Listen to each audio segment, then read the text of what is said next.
Demonstrasi kontekstual modul 1.3 Visi Guru Penggerak.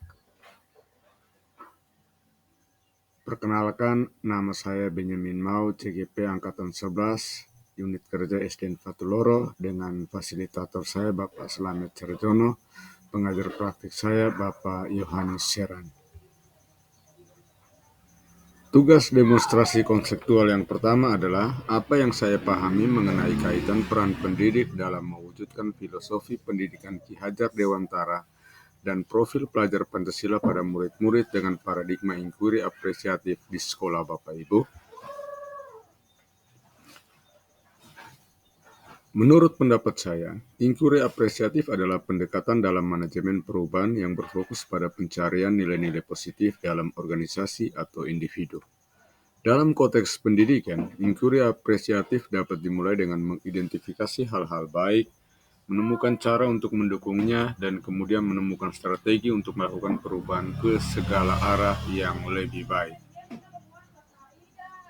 Prinsip-prinsip penerapan inquiry apresiatif di sekolah adalah yang pertama, kolaborasi dan kekuatan positif. Inquiry apresiatif mengutamakan pendekatan kolaboratif yang memanfaatkan kekuatan positif yang dimiliki oleh setiap siswa.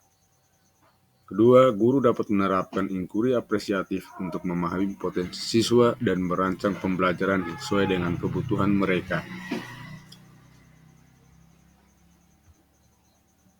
Yang kedua, tahapan bakca dimulai dengan yang pertama, buat pertanyaan, yang kedua, ambil pelajaran, yang ketiga, gali mimpi, yang keempat, jabarkan rencana, yang kelima, atur eksekusi. Dalam kaitan demonstrasi konseptual untuk modul 1.3, tugas 2 adalah Bapak Ibu diminta merevisi dan merumuskan dengan benar atas visi yang telah Bapak Ibu buat di tugas individu 1 ke dalam sebuah visi yang membuat Bapak Ibu bersemangat ketika membaca dan menggerakkan hati orang yang membacanya. Di sini saya memilih visi sebagai guru penggerak adalah mewujudkan pembelajaran yang berpusat pada murid dengan berlandaskan profil pelajar Pancasila. Kalimat prakarsa perubahan adalah meningkatkan keterlibatan siswa dalam pembelajaran berbasis proyek dengan mengintegrasikan profil pelajar Pancasila. Di sini saya menganalisa menggunakan model ATAP, yaitu awal, tantangan, aksi, dan pembelajaran yang akan dilakukan. Dalam ATAP yang pertama A, minat anak untuk belajar hal-hal baru yang berbentuk abstrak adalah awal yang baik untuk menerapkan pembelajaran yang berbasis proyek. Tantangan, masalah anak terbiasa dengan model pembelajaran di mana guru sebagai pusat pembelajaran. Tantangannya mengarahkan anak agar terbiasa membangun pengetahuan secara mandiri melalui kegiatan proyek. Aksi, peran guru sebagai fasilitator dapat berkolaborasi atau berdiskusi dengan murid untuk melakukan kegiatan proyek. Jika menemui kesulitan, guru dapat membantu. Pembelajaran yang dilakukan adalah siswa akan terbiasa membangun pengetahuannya secara mandiri. Melalui kegiatan proyek, guru dapat memahami potensi dan minat anak untuk dikembangkan secara maksimal. Pengembangan dalam tahapan bakca yang pertama adalah buat pertanyaan. Pertanyaannya, apa tujuan utama dari meningkatkan keterlibatan siswa dalam pembelajaran berbasis proyek? Tindakannya adalah mengukur tingkat kehadiran dan partisipasi siswa dalam setiap sesi proyek. Pertanyaan yang kedua, bagaimana profil pelajar Pancasila dapat diintegrasikan dalam setiap proyek?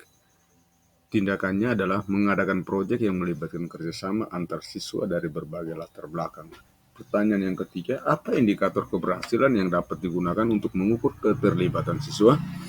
Tindakannya adalah partisipasi aktif dengan menunjukkan minat dan antusiasme siswa di kelas. Ambil pelajaran. Pertanyaannya, apa saja kekuatan dan kelemahan dari pembelajaran berbasis proyek yang sudah diterapkan di sekolah? Tindakan yang diambil adalah kekuatannya meningkatkan motivasi dan keterlibatan siswa. Kelemahannya memerlukan waktu dan sumber daya yang lebih memadai, membutuhkan perencanaan dan persiapan yang matang. Pertanyaan yang kedua, bagaimana pengalaman siswa dan guru dalam pembelajaran berbasis proyek selama ini? Tindakannya adalah siswa lebih termotivasi karena proyek memberikan konteks nyata untuk pembelajaran. Pertanyaan yang ketiga, apa saja sumber yang sumber daya yang tersedia, dan bagaimana cara memanfaatkan secara optimal. Tindakannya adalah melibatkan komunitas lokal dan orang tua dalam proyek untuk mendapatkan dukungan tambahan. Tahapan yang ketiga adalah gali mimpi. Di sini pertanyaannya, bagaimana gambaran ideal dari pembelajaran basis proyek yang mengintegrasikan profil pelajar Pancasila?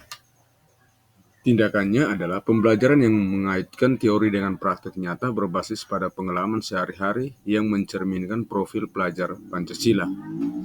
Siswa berharap pembelajaran lebih menarik dan menyenangkan serta relevan dengan kehidupan nyata. Apa saja harapan siswa, guru, dan orang tua terhadap perubahan ini? Harapan siswa adalah siswa berharap pembelajaran lebih menarik dan menyenangkan serta relevan dengan kehidupan nyata. Harapan guru meningkatkan motivasi pemahaman dan keterampilan serta keterlibatan siswa.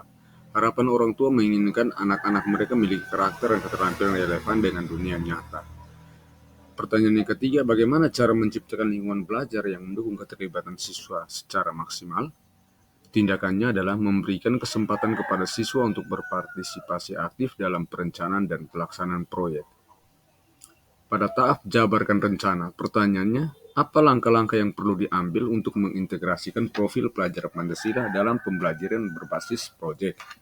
Tindakannya mengintegrasikan nilai-nilai Pancasila dalam pembelajaran di kelas, ekstrakurikuler, kokurikuler, dan interaksi sosial di sekolah. Pertanyaan yang kedua, bagaimana cara memastikan bahwa semua guru memahami dan mampu mengimplementasikan pembelajaran basis proyek yang berlandaskan nilai-nilai profil pelajar Pancasila? Tindakannya adalah mengembangkan kompetensi guru melalui pelatihan atau workshop tentang pembelajaran basis proyek dan nilai-nilai profil pelajar Pancasila. Pertanyaan ketiga, apa saja sumber daya yang diperlukan untuk mendukung pelaksanaan proyek ini? Sumber daya yang didukung adalah waktu yang cukup dan anggaran yang memadai untuk pelaksanaan proyek. Dalam tahap atur eksekusi, pertanyaan, siapa saja yang terlibat dalam tim pelaksanaan proyek? Pertanyaan kedua, bagaimana cara mengalokasikan sumber daya, waktu, dana, materi untuk mendukung proyek ini? Yang ketiga, apa jadwal pelaksanaan proyek ini termasuk tenggat waktu untuk setiap tahap? 4. Bagaimana cara melakukan monitoring dan evaluasi terhadap pelaksanaan proyek ini? Tindakan yang diambil adalah guru, siswa, orang tua, dan seluruh komunitas belajar di sekolah. Kedua, membuat jadwal yang jelas untuk setiap tahap proyek dan menyusun anggaran yang mencakup semua kebutuhan proyek. 3. Membuat tahapan perencanaan, pelaksanaan, evaluasi, serta tindak lanjut hasil evaluasi untuk perbaikan kegiatan proyek. 4. Mengadakan pertemuan rutin untuk memantau kemajuan proyek dan mengumpulkan umpan balik dari siswa, guru, dan orang tua untuk perbaikan kegiatan proyek.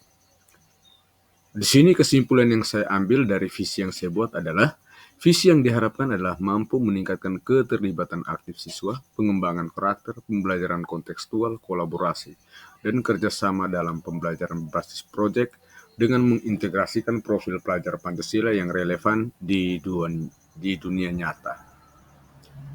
Terima kasih, salam saya, guru penggerak, tergerak, bergerak, dan menggerakkan